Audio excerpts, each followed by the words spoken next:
2014లో రుణమాఫీ ఏమైందో చూసాము. ఆ రుణమాఫీ అయిపోయింది, వన్ టైం సెటిల్మెంట్ అందరికీ ఇచ్చేసామని చెప్పారు. ఇప్పుడు ఇసుక పాలసీ కూడా చెప్పాము, మాట ప్రకారం అందరికీ ఇచ్చేసాం. ఎవరైనా సరే ట్రాక్టర్ తీసుకెళ్ళండి, బండి ఉంటే బండి తీసుకెళ్ళండి, లేదా నెత్తి మీద పెట్టుకుని తీసుకెళ్ళండి.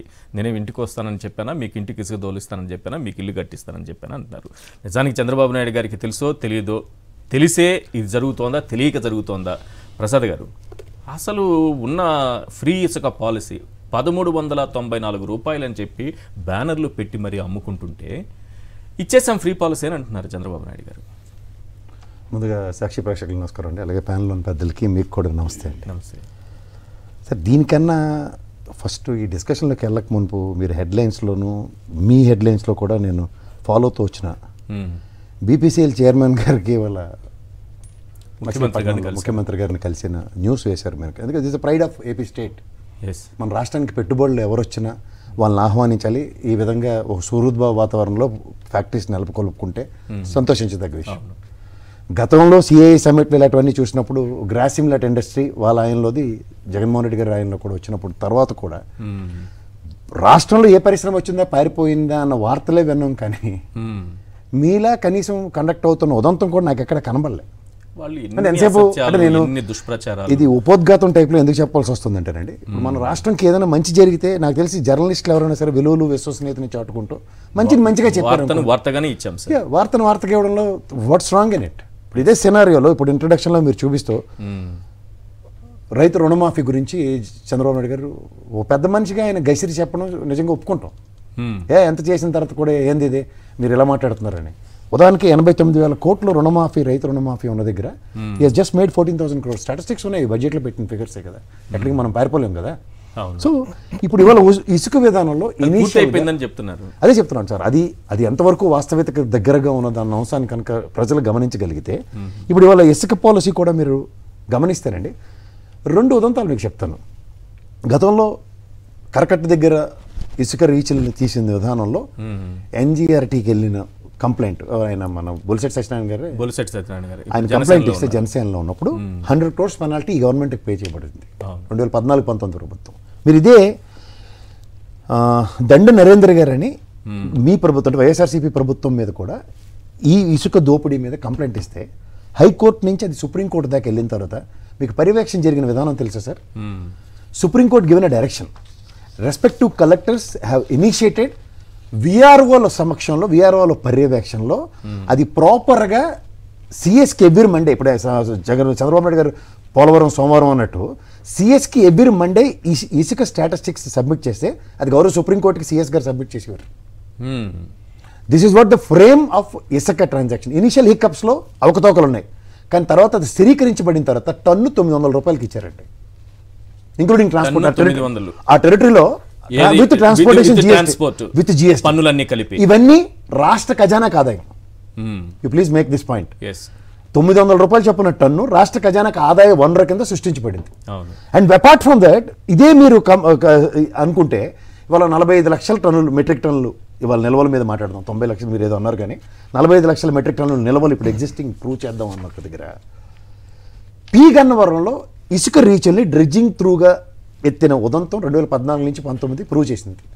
మనకి పర్యావరణం క్లియర్ గైడ్ లైన్స్ ఏంటంటే you are not suppose to use poclainers and dredging corporation ఎత్తడానికి ఉండదు. మనుషులే ఎత్తుకుని ఇందాక చంద్రబాబు గారు చెప్పినట్టే తట్టాలతో మోసుకొని ఉపాధి కల్పన కార్యక్రమంలోనే ఉంటుంది. ఎందుకంటే ఈ గనుల శాఖకి సంబంధించిన అంశాల్లో ఇవి ప్రజలకి గనులు ఇప్పుడు మనం మనుషులుగా దాన్ని ఇచ్చేసాం అనుకోండి సార్, గుణపాలు మహా అయితే పార్లు పలుగులు యూజ్ చేస్తాం. అదే మిషన్లు అనుకోండి సార్, తొలి చేస్తాయి. అంచేది ఏంటంటే పర్యావరణంకి విఘాతం కలిగిస్తాయి కాబట్టి వాటిని ఇవ్వడొద్దని చెప్తారు. సో ఈ పరిస్థితుల్లో మీరు ఇంత మెట్రిక్ టన్నులు ఈ ప్రభుత్వానికి ఆదాయ వనరు కింద అంటే సంపద సృష్టిస్తాం అన్న దగ్గర ఇప్పుడు చూడండి, తల్లిదండ్రులు ఆస్తి సంపాదించి పెడితే 4 ఇల్లు అయితే అద్దులతో బతికే పిల్లలు ఉంటారు. అలా ఈ ప్రభుత్వానికి ఆదాయ వనరు కింద చేసి ఇచ్చిన తర్వాత కూడా మీరు ఇందాక అన్నట్టు 1225 రూపాయల నుంచి 1375, 1394 దాకా రేట్లని వాళ్ళు ఇందాక అన్నట్టు బండి మీద కానీ లేదా ట్రాక్టర్లో కానీ నాది ఉంటే ట్రాక్టర్ తీసుకెళ్ళొచ్చు. కానీ 20 టన్నులు ఒక మనిషికి అన్న దగ్గర ఇప్పుడు నేను ఇల్లు కడతానన్నా లేదా గొడవను కడతానన్నా నాకు 20 టన్నులు ఒకరోజు అవసరం ఉండదు, ఒక పీరియాడికల్గా దాన్ని ఇచ్చే ఉదంతం ఉంది. మీకు ఇంకోటి గమనిస్తే సార్, గత ప్రభుత్వం 18,000 పైసలు కేసులు పెట్టింది ఇసుక దీని మీద అవకతవకలకి. అండ్ మీకు చిత్తూరు దగ్గర ఏర్పాటు దగ్గర మీరు గమనిస్తే 18 మంది చచ్చిపోయారు ఈ ఇసుక లారీ సో ఇక్కడ ఇసుక మాఫియా అది ఏర్పేడు. సో ఇక్కడ ఏర్పేడు దగ్గర సో ఇవన్నీ మీరు గమనిస్తే ఇప్పుడు జేపీ సంస్థ త్రూగా జరిగిన ట్రాన్సాక్షన్స్ లో నిలకడగా ప్రభుత్వానికి టన్ను మీద 900 రూపాయల ఆదాయంతో స్థిరీకరించబడిన లెక్కలు ఉన్నాయి. ఈ ప్రభుత్వంలో ఇవాళ మీరు ఉచిత పాలసీ అన్న దగ్గర రెవెన్యూ పాకెట్స్ క్రియేట్ చేస్తారు. ఉదాహరణకి ట్రాన్స్పోర్టేషన్ అన్నా లేకపోతే దానికి జిఎస్టీ ఛార్జెస్ అనుకున్నవి మాత్రమే సంబంధిత గనుల శాఖకి సంబంధిత రాష్ట్ర ఖజానాకి వచ్చేది ఉంది. మిగిలిన ఫైనాన్షియల్స్ అన్ని ఏ విధంగా పరిభ్రమిస్తాయని ఆన్సర్స్ క్లియర్. ఇప్పుడు దానికి జేపీ సంస్థలో మీరు దాన్ని క్వశ్చనబుల్ చేసిన answerability is very clear. What sort of ఎన్ని మెట్రిక్ టన్నుల ఇసుకను తీసుకురాగలిగారు, ఎన్ని మెట్రిక్ టన్నులు అమ్మారో ప్రభుత్వానికి లెక్క చెప్పాలి అది. అవును. సో జవాబుదారీతనం versus జవాబుదారీతనం లేకపోవడం అనేది ఇది ప్రశ్నించవలసిన విషయం. అలాగే మీరు ఈ కేసు విషయంలో ఎన్జిటి ఇచ్చిన దానికి తీర్పుకి పర్ఫెక్ట్గా ఈ రోజు దాకా మిస్లీడ్ అయిందన్నది గౌరవ సుప్రీంకోర్టు పరిధిలోనే ఈ రోజు దాకా చెప్పని ఉదంతం. ఇప్పుడు ఇదే ఎవరైతే మన అమరావతిలో దండ నరేంద్ర గారు ఇచ్చిన కంప్లైంట్కి గౌరవ హైకోర్టు తీసుకున్న విధానం దానికి సంబంధించి ఆయనకి ఇక్కడ హైకోర్టులో చొక్క ఎదురైతే గౌరవ సుప్రీంకోర్టుకి వెళ్ళారు. సుప్రీంకోర్టు ఇచ్చిన డైరెక్షన్ లో గౌరవ కలెక్టర్ గారు విఆర్ఓ త్రూగా దాని పర్యవేక్షణలో ఇసుకను మానిటర్ చేసిన దగ్గర 900 రూపీస్ పర్ టన్ అనేది రాష్ట్ర ఖజానాకి నిలకడగా వచ్చింది. సిఎస్ త్రూగా గౌరవ సుప్రీంకోర్టుకి వెళ్ళిన దీన్ని యాక్సెప్టబిలిటీతో ఉంది. సో ఇక్కడ మీరు ఇవాళ ఈ పి గన్నవరంలో గతంలో 14 నుంచి 19 దాకా జరిగిన దోపిడీ అండ్ ఇవాళ మీకు ఈ ఇసుక రీచ్ల త్రూగా ఎంత తవ్వగలుగుతున్నారో ఎంత అంటే ఇప్పుడు మరి రేపు సెప్టెంబర్ ఈ వర్షాకాలంలో తవ్వడానికి ఉండదు ఇసుక. తర్వాత తీసుకునే ఇసుక లెక్క అనేది ఎక్కడ ఉంది? ఇవాళ 45 లక్షల మెట్రిక్ టన్నులు ఉదాహరణకి 900 రూపాయల చొప్పున టన్నుకి వేసుకుంటే ఎంత ఆదాయమో ఈ రాష్ట్ర ఖజానాకి గండిపడినట్టే కదా అది. సంపద సృష్టిస్తాను వాళ్ళు ఇక్కడ సంపదని ఏం చేస్తారో సార్ చెప్పానండి. ఇప్పుడు 20 జిల్లాల్లో ఇసుక రీచ్ పాయింట్లు పెట్టి 20 జిల్లాల్లోనూ ఇచ్చేస్తాను అంటున్నారు. మనకి విభజించిన తర్వాత ఇప్పుడు 26 జిల్లాల కింద ఉన్నాయి, గతంలో 13 జిల్లాలు. ఈ 26 జిల్లాలు మిగిలిన 6 జిల్లాలు చేసుకున్న పాపం ఏంటి? ఇసుక విధానం వాళ్ళకి వర్తించదా? ఇసుక రీచ్లు అక్కడ దగ్గరలో లేవా? అండ్ అపార్ట్ ఫ్రమ్ దట్ గతంలోకి ఇప్పటికీ కంపారిజన్స్ చేసుకుందాం అన్న ఈ ఎన్జిటి లాంటి వ్యవస్థ పర్యవేక్షణలో జరుగుతుంది దానికి ఈ రోజు దాకా లేని హిక్కప్స్ ఇవాళ నీకు ఒక మేనిఫెస్టోలో పెట్టుకున్న పాయింట్స్కి ప్రతి పార్టీకి ఒక ఫ్లెక్సిబిలిటీస్ ఉంటాయి. మేము ఉచితం అన్నదానికి గత ఉచితానికి ఈ ఉచితానికి జస్టిఫికేషన్స్ చాలా ఇంపార్టెంట్ కదా.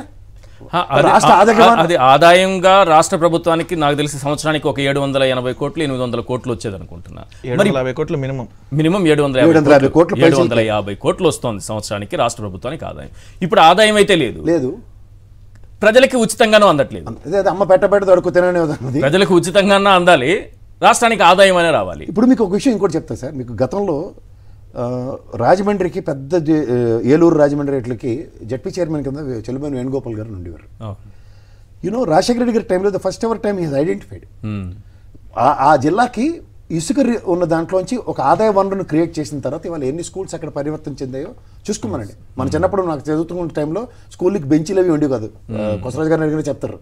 అలాంటిది by the time Rajasekhara government వచ్చింది బికాస్ ఒక ఆదాయ వనరు కింద ఎప్పుడైతే దీన్ని సహజ వనరులను ట్రీట్ చేస్తూ రాష్ట్ర ఖజానాకు వస్తున్నప్పుడు సమ్ మంచి పనులు ప్రభుత్వ పరంగా చేయడానికి వెసులుబాట్లు వస్తాయి.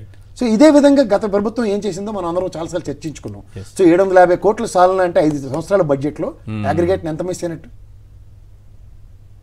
దగ్గర 3,750 కోట్లు, 4,000 కోట్లు అనుకోండి, దగ్గర 4,000 కోట్లు. 4,000 కోట్ల ఆదాయానికి గండి పడుతుందంటే ఇదే మనం రోడ్వేజ్ కార్పొరేషన్స్ లో తీసుకుంది ఒక 2 సంవత్సరాలకు 4,000 కోట్లే కదా.